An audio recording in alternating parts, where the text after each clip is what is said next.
कल्मषापहं श्रवणमङ्गलं श्रीमदाततं भुविगृह्णन्ति भविदाजनम्। শ্রী রামকৃষ্ণের এই কথামৃত আপনারা অবগত আছেন যে যিনি কথামৃতের লেখক আমরা বলি বা লিপিবদ্ধ করেছেন তিনি মাস্টারমশাই। তিনি 3টা স্কুলে হেডমাস্টার ছিলেন তখনকার দিনে।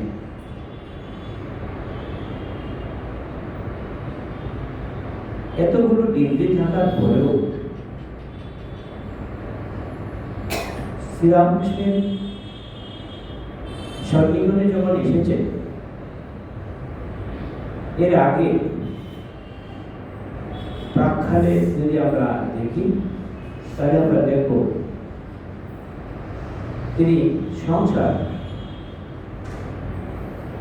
বিয়ে করেছিলেন, সংসার করেছিলেন। সংসারের মধ্যে তিনি ভাবেননি এত যন্ত্রণা, এত কষ্ট। কষ্ট বলছে ত্রিতাপ জ্বালা, ত্রিতাপ জ্বালায় তিনি জ্বলবেন, এটি তিনি ভাবতে পারেন। ত্রিতাপ জ্বালাটা কি? আধ্যাত্মিক, আদি ভৌতিক, আদি দৈবিক। আধ্যাত্মিক হল আমাদের এই শারীরিক। দেখবেন যে কোনো শুভ কাজ করার জন্য আমরা ত্রিবিধ শান্তি পাঠ করি। ত্রিবিধ শান্তি যে বৈদিক মন্ত্র পাঠ করা হয় কোনো কাজের সূচনাতে, ওম সহনা ভবতু সহনৌ ভুনাক্তু সহ বীর্যং করভাবৈ তেজস্বিনাবধীতমস্তু মা বিদ্বিষাবৈ। ওম শান্তি, ওম শান্তি, ওম শান্তি। তিনবার। এই আধ্যাত্মিক মানে শারীরিক। শারীরিক শান্তি লাভের জন্য, শারীরিক মানে রূপ বিরাট থেকে আমরা যেন শান্তি লাভ করতে পারি, এটার জন্য একটা কৌশল আদি ভৌতিক। রাস্তাঘাটে চলতে গেলে বিভিন্ন রকম বাধা বিঘ্ন উপস্থিত হয়। কুকুর থেকে ধরে বিভিন্ন রকম পশু পাখির থেকে রেহাই পাওয়ার জন্য আরেকটা শান্তি আমরা পাই আদি ভৌতিক। আরেকটা শান্তি আছে আদি দৈবিক। সেটা কি? আপনি চলছেন, হঠাৎ করে বিদ্যুৎ, ওই যে বলে ঠান্ডা পড়েছে, ছোটবেলায় যে বজ্রপাত, প্রচন্ড শীত, অনেক মানুষ তাতে মারা যায়। তাহলে ত্রিবিধ শান্তি কি? আধ্যাত্মিক, আদি ভৌতিক, আদি দৈবিক। 3 রকম শান্তি লাভের জন্য আমরা ওই শান্তি মন্ত্র পাঠ করি। এই মাস্টারমশাই এতটা শিক্ষা গ্রহণ করেছিলেন, রোজগারেরও অভাব ছিল না, অভাব ছিল না, কিন্তু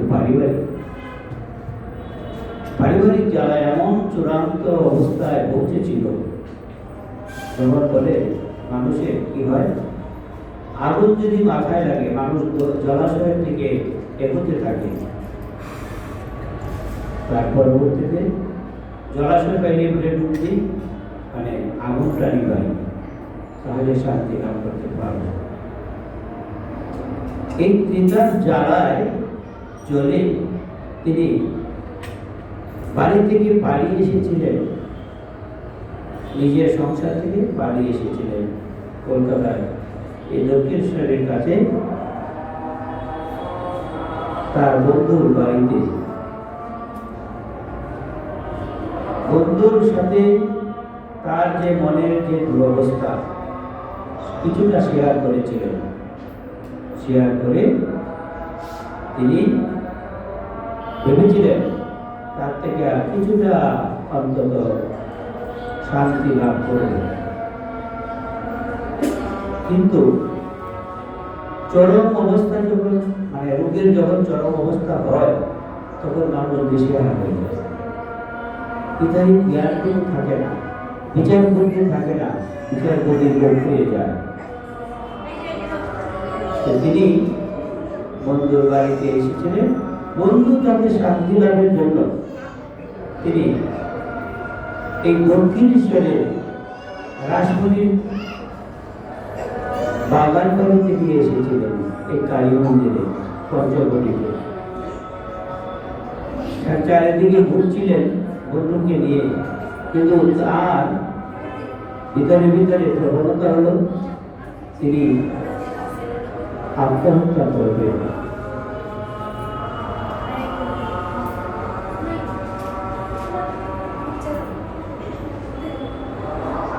আত্মহত্যা করবেন এই একটি মুহূর্তে চারিদিকে দক্ষিণেশ্বরে যারা গিয়েছেন চিত্রটি আপনার সামনে চিন্তা করতে পারবেন। 4 দিন ঘাট, মা কালী মন্দির, বিষ্ণু মন্দির, দ্বাদশ শিব মন্দির, ঠাকুরের শয়ন কক্ষ, পঞ্চবটি, মহাবস্থানা ছবির মতো বেশি ওঠে। সেখানে শ্রীরামকৃষ্ণের কাছে পৌঁছে যায়। যাওয়ার পর তার জীবনের সম্পূর্ণ মোড় ফিরিয়ে যায়, যার ফলশ্রুতিতে আজকে আমরা এই সিলেট রামকৃষ্ণ মিশন এবং আশ্রমে বসে তার এই বাণী সংরক্ষণের জন্য আজকে 5ম খণ্ডে এই কথামৃত আমরা পাচ্ছি।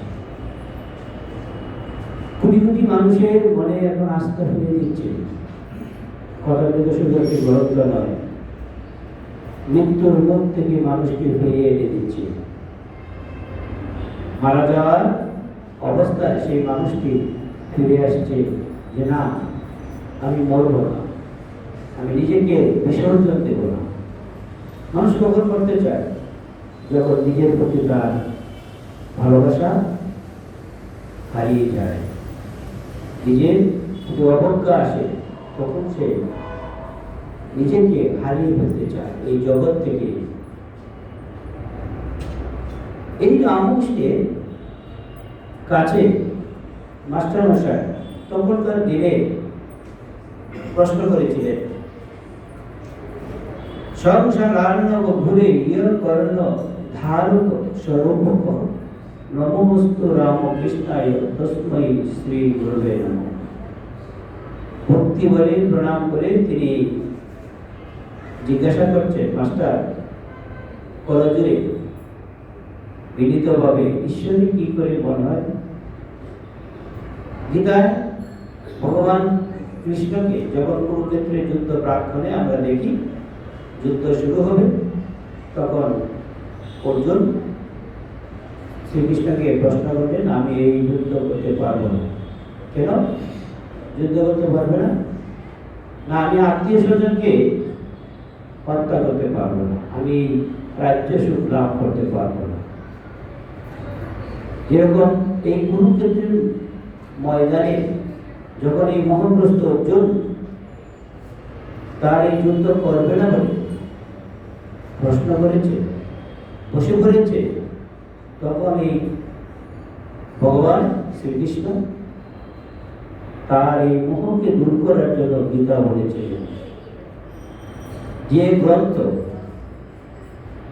সারা বিশ্বের কাছে এখন গবেষণার পাত্র, এই সার্বজনীন একটি গ্রন্থ যদি থেকে থাকে সেটি হল গীতা। আর এই দাপর যুগের ঘটনা, আর পরবর্তীকালে এই যে শ্রী রামকৃষ্ণ বলছেন, যখনই যখনই ধর্মেরা মানে গণ্ডগোল হবে, মানে यदा यदा धर्मस्य ग्लानिर्भवति भारत अभ्युत्थानम् अधर्मस्य तदात्मानं त्यजाम परित्राणाय साधना विनाशाय च दुष्कृतां धर्म संस्थापनार्थाय सर्वभावी যুগে যুগে। তখন আমি নিজেই নিজেকে সৃজন করি কি সাধুদের পরিত্রাণ, দুষ্টদের বিনাশ এবং ধর্ম সংস্থাপন। কবি দ্বাপর যুগে এই শ্রীকৃষ্ণ কথাগুলো বলেছিলেন, কিন্তু এই রামকৃষ্ণের কাছে বিনীতভাবে এই মাস্টারমশাই প্রশ্নটি করেছেন। কি করেছেন? ঈশ্বরে কি করে মন হয়? উনি এত বিদ্যা লাভ করেছিলেন, রামকৃষ্ণদেব তো পুঁথিগত বিদ্যা ছিল না, তার কাছে তিনি বিনীতভাবে প্রশ্ন করলেন, ঈশ্বরে কি করে মন হয়? তখন শ্রীরামকৃষ্ণের তার এই কথা কি উত্তরটা দিচ্ছেন? শ্রীরামকৃষ্ণ ঈশ্বরের নাম গুণগান সর্বদা করতে হবে, আর সৎসঙ্গ। ঈশ্বরের ভক্ত বা সাধু এদের কাছে মাঝে মাঝে যেতে হয়। সংসারের ভিতর ও বিষয় কাজের ভিতর রাত দিন থাকলে ঈশ্বরের মন হয় না। এই যে আপনারা সংসারের মধ্যে আছেন, সংসারটি যখন আপনার কারাগার মনে হবে, তখন আপনি বুঝতে পারবেন আমার এই সংসার থেকে বের হওয়া উচিত। আমাদের আশ্রমে একজন ভক্ত প্রতিদিনই প্রায় আসেন, কয়েকদিন আগেও আমাকে জিজ্ঞাসা করেন, প্রায় জিজ্ঞাসা করেন, বলছে মহারাজ আমার সংসার ভালো লাগে না। সত্যি ভালো লাগে না? ঠিক মতো বলছেন তো? ওনার ছেলে মেয়ে আছে, খালি বলে ভালো লাগে না। ভালো লাগে কোনটা সেটা একটু বিচার করুন। ভালো লাগে না বলছে, ভালো লাগে কোনটা? সারাদিন 24 ঘন্টা নিয়ে আছে, সেটা একটু ভাববেন, চিন্তা করুন। তাহলে আপনার মনকে কষ্ট করে দেখুন আপনার আসলে কি ভালো লাগে। বিষয় ভালো লাগে না বিষয় ছাড়া ভালো লাগে? বিষয় কি? শব্দ, স্পর্শ, রূপ, রস। যদি পঞ্চ বিষয় আপনাকে আকর্ষণ না করতে পারে তাহলে তো ঠিক আছে। আমি বলছি মন্দিরে বসেন, জব করেন, তাও মন্দিরে বসতে চাই, বেশিক্ষণ না।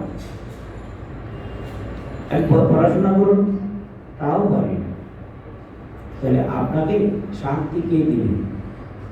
শান্তি যদি আপনি নেওয়ার ইচ্ছা না থাকে, শান্তি তো বাইরে থেকে কেউ শান্তি দিতে পারবে না।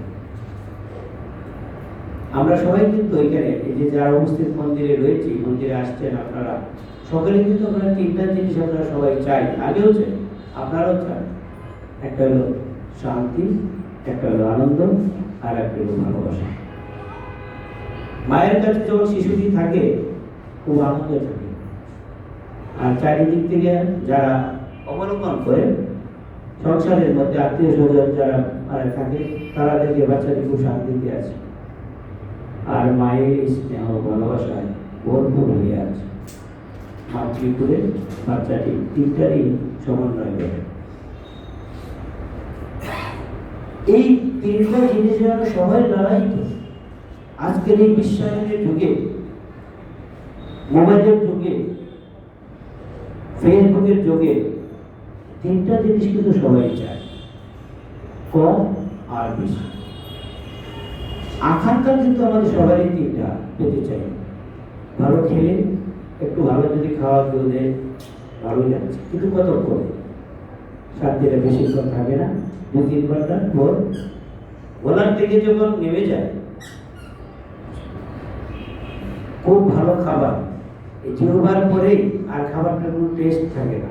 আমাদের রসগোল্লা, সন্দেশ, মোহনভোগ, বিরিয়ানি, আদার যে কোনো খাবার জিহ্বার পরে আর কিন্তু কোনো টেস্ট আছে দিতে পারবেন না। এই ইন্দ্রিয় গ্রাহ্য জগতে আমাদের এই যদি বিষয় থেকে মনকে উঠিয়ে নিতে আমরা পারি, তখন আমরা বুঝবো যে আমার এই সংসার ভালো লাগে। তাহলে তাকে বললাম সংসারটা ছেড়ে দিন, বয়স হয়েছে, তাই আমার সাথে একটু কথা বলুন। তা তুমি করা বলতে বলতে মেয়ের বিয়ে বাকি আছে। যেই বলছি কে কে আছে, বলছে মেয়ের বিয়ে বাকি আছে।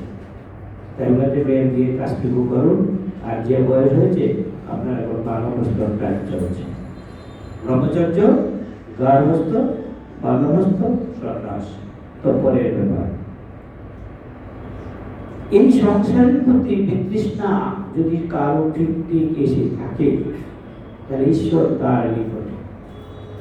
কিন্তু শুধু কথাই বললে হবে না আমার সংসার ভালো লাগে, কিন্তু বিচার করে বুঝতে হবে আমি কি সংসার চাই না সংসার চাই না। সংসারের মধ্যে আমার আকর্ষণ আছে না নেই। এটা নিজেকে বিচার করে গুরু পর্যায়ক্রমে গুরু এই দিকটি মনের মধ্যে ধীরে ধীরে ধীরে ধীরে মনের মধ্যে সঞ্চার করে দেবে, এই সংসার সত্য নয়, তুমি যা করছো তা ঠিক নয়, গুরু করে দেবে। কিন্তু গুরু কিভাবে করবে? সঠিকভাবে যদি তুমি গুরুর পথ ধরে চলো, গুরুর পথ ধরে যদি চলো, তাহলে তুমি সেই গন্তব্যস্থলে পৌঁছতে পারবে। আমরা রামকৃষ্ণ মিশনে অনেক দীক্ষা নিয়েছি, দেখবেন অনেকেরই খুঁজে পাওয়া যাবে যে দীক্ষা নিয়েছে রামকৃষ্ণ মিশনে, কিন্তু পদ্ধতি কি অনুসরণ করে জানেন? ইস্কনে যাওয়া, আহত ইস্কনের সাথে যাতায়াত আছে, মন্দিরে যায়, অত প্রভুরা আসে বাড়িতে, কিনা তুলসীর মালা দিতে হবে।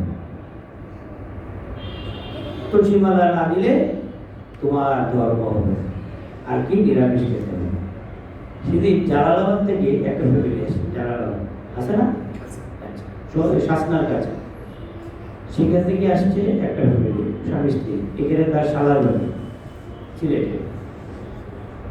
সন্ধ্যার আগে আগে, তারপরে আমার দেখা হয়েছে সন্ধ্যার পরে। যখন দেখা হয়েছে আমি জিজ্ঞাসা করছি যে কোথায় বাড়ি, আমি আবার আসলে একটু কথা বলি, প্রফেট টফেট খাইয়ে এই ফাঁকেই তার সাথে একটু সৌজন্যমূলক কথা বলি, জানি যে কোথা থেকে আসছে। স্বামী স্ত্রী দুজন, ভালো ছেলে মেয়ে নিয়ে আসছে, সারা বউ নিয়ে আসছে। তাই বললাম যে রামকৃষ্ণ মিশনের দীক্ষা আপনি দিয়েছেন, ভালো, যে আপনি তুলসীর মালাটা দিয়েছেন কেন?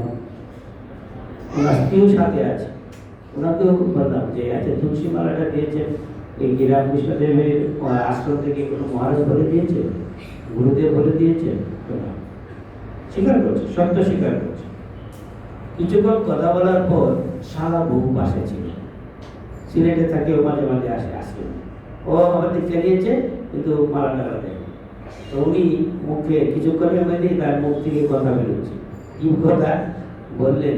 মহারাজ ভালো করে বলেন, ভালো করে বলেন, মানে তার খুব ভালো লেগেছে যে সেও পছন্দ না, কেন তুলসীর মালা দিল।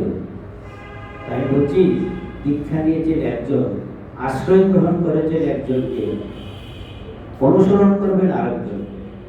কি না, ভাগবত পাঠ শুনতে গেলে তুলসীর মালা না দিলে নাকি ভাগবত পাঠ শোনা হবে না। মানে ভাগবতে কি আপনাকে তুলসীর মালা দিতে বলেছে? কোথাও আছে? নেই।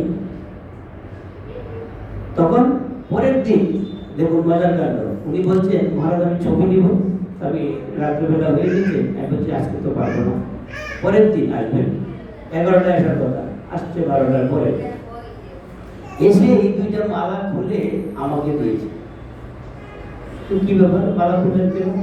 বলে আমাকে তো কালকে বলার পরে আমার মাথা ঘুরে গেছে, জানি না, আমরা দীক্ষা নিয়েছি এতদিন যাবৎ, কিন্তু আমাদের তো আসলে চর্চা নেই। এই যে দীক্ষা নেওয়ার পরে চর্চা নেই, যাতায়াত নেই, কোনো কিছু শুনবে না, জানবে না, গুরুদের সাথে সম্পর্ক রাখবে না, তার ফলে কি হচ্ছে? আর একজন সাথে তাকে গ্রাস করছে। এখন আপনারা জানেন সারা বিশ্বের দিকে তাকিয়ে দেখো কি চলছে, এখন কি চলছে। আর এই চিত্রটা আমি আর বললাম না আপনাদের, যদি গুরুদের সাথে নিজের গুরুদের সাথে সম্পর্ক না থাকবে হারিয়ে ফেলবে। দীক্ষা নিয়েছে, একটা মন্ত্র দিয়েছে, গুরু পর্যন্ত মন্ত্র জপ করবে, তা করছে না, করছে কি হরে কৃষ্ণ। অনেকেই আমাকে অনেকে জিজ্ঞাসা করে যে মহারাজ মহা নাম জপ করতে হবে না? হ্যাঁ হ্যাঁ জপ করতে হবে। মহানাম বলতে কি বুঝবে না? তখন বলছে এই হরে কৃষ্ণ, আমাদের তো মহাপ্রভু শ্রীকৃষ্ণ চৈতন্য মহাপ্রভু দিয়ে গেছেন, হরে কৃষ্ণ কৃষ্ণ কৃষ্ণ হরে হরে, হরে রাম রাম রাম। হ্যাঁ, খুব ভালো মন্ত্র দিয়েছে, খারাপ তো নেন, কিন্তু রামকৃষ্ণ দেবের কাছে আপনার দীক্ষা নিয়েছেন, গুরু আশ্রয় গ্রহণ করেছেন, এবার গুরুর থেকে স্থান থেকে কি আপনাকে বলেছে যে এগুলো করতে? তা বলে এই বলার বিষয় হলো যে আমি যে গাইডলাইনে চলছি সেই গাইডলাইন ছেড়ে যেন আমি বিচ্যুত না হয়ে যাই। যাই করবেন অন্তত গুরুগৃহের সাথে পরামর্শ করে আগাবে, তাহলে ধর্ম হতে আগাতে পারবে না। এই হলো পরাক্রম। এই যে দীক্ষা রামকৃষ্ণ মহাপুরুষের যে দীক্ষা নেওয়া, এই ছেলেমেয়েরা জিনিস নয়। দীক্ষা নেওয়ার পরে উন্নতি হবেই, আপনি যদি সেইভাবে নিজেকে ধাবিত করতে পারেন তাহলেই আপনার জীবনের উন্নতি হবে। কি উন্নতি? মনুষ্য জীবনের যে সার্থকতা। শ্রীরামকৃষ্ণদেব 1886 সালে 1 জানুয়ারি আপনারা জানেন তিনি কল্পতরু হয়েছিলেন কাশীপুর উদ্যানে, যে দিনটিকে ইন্টারন্যাশনাল ডে বলে খ্যাত। সারা বিশ্বব্যাপী, মানে ইংরাজি নববর্ষ, তো ইংরাজি নববর্ষ সারা পৃথিবীর মানুষ গ্রহণ করছে। বাংলা নববর্ষ তো আছেই, কিন্তু এছাড়াও ইংরাজি নববর্ষে সারা বিশ্বের মানুষ সেটাকে গ্রহণ করছে। রামকৃষ্ণদেব জন্মগ্রহণ করেছেন কামারপুকুরে, লীলা করেছেন দক্ষিণেশ্বরে, আর কল্পতরু হয়েছিলেন কোথায়? এই কাশীপুর উদ্যানে। যে দিনটিকে আমরা মনে করি যে ঠাকুর কি আমাদের দিয়ে গেছে, হ্যাঁ আমাদের দিয়ে গেছে এই পার্থিব জগতের মানুষের কাছে এমন একটা পথ দেখিয়ে গেছে যে তুমি মানুষ, মানুষ হিসেবে তোমার কি আশীর্বাদ করি। আপনারা সকলেই প্রণাম করার সময় মহারাজকে বলেন, গুরুজনকে বলেন আশীর্বাদ করবেন, আশীর্বাদ করবেন, আশীর্বাদ করি তোমাদের চৈতন্য হোক। চৈতন্য কি? চৈতন্য শুভ বুদ্ধির উদয় হোক, শুভ চিন্তার উদয়, শুভ ভাবনার উদয় হোক। আজকে আপনাদের সাথে আমার মানে ব্যক্তিগতভাবে আমি আমার একটা সংবাদ আমরা দিয়ে দিই। আমি কালকে চলে যাচ্ছি এই সিলেট থেকে। এই চট্টগ্রামে আমার ট্রান্সফার হয়েছে, এই বেলুড়মঠের বেলুড়মঠ থেকে ট্রান্সফার করেছে। এতদিন ছিলাম, 1 বছর আপনাদের সাথে ছিলাম, ঢাকা থেকে এসেছিলাম, এখন চট্টগ্রামে যাব কালকে পাহাড়িগা এক্সপ্রেসে। পরে বলবেন মহারাজ আপনাদের সাথে তো আমার দেখা হয়েছিল কিন্তু কোনো সংবাদ আমাদের দিলেন না। জীবন চলার পথে কখনো কখনো বিভিন্ন জায়গাতে মানুষের সাথে সম্পর্ক হয়ে ওঠে, কিন্তু আমাদের সম্পর্ক রামকৃষ্ণের সাথে সারা যেখানেই থাকি, যখনই দেখা হয় আপনাদের সাথেও আবার এই ঠাকুরের কথা হবে, চিন্তা ভাবনা করার সুযোগ হবে, এবং শুভ ভাবনা যেন আপনাদের ভিতরে আরো বর্ধিত হয়ে উঠুক। প্রার্থনা করি, কারণ আরতি শুরু হবে। আরতির জন্য সকলেই বসে আছেন। তা আমাদের এই খবরটি আপনাদের জানিয়ে দিলাম। শেষ সময় আজকে মহারাজ নেই, মহারাজ গেছেন মৌলভীবাজার। তখন আমাকে বলছেন আরেকজন মহারাজ বলছেন আজকে তো আপনার এই মহারাজ নেই, যদি বাইরে প্রোগ্রাম না থাকে তাহলে মন্দিরে যান, একটু অন্তত পাঠটা করে যান লাস্ট। আমার ওই লাস্ট বলতে আমার এরকম চিন্তা নাই, যদি ভগবান করে আবার আসতে হতে পারে, ঠাকুরের নির্দেশে আমাদের চলতে হবে। বেলুড়মঠ আমাদের কর্তৃপক্ষ, যখন যা বলবে তাই মানতে হবে।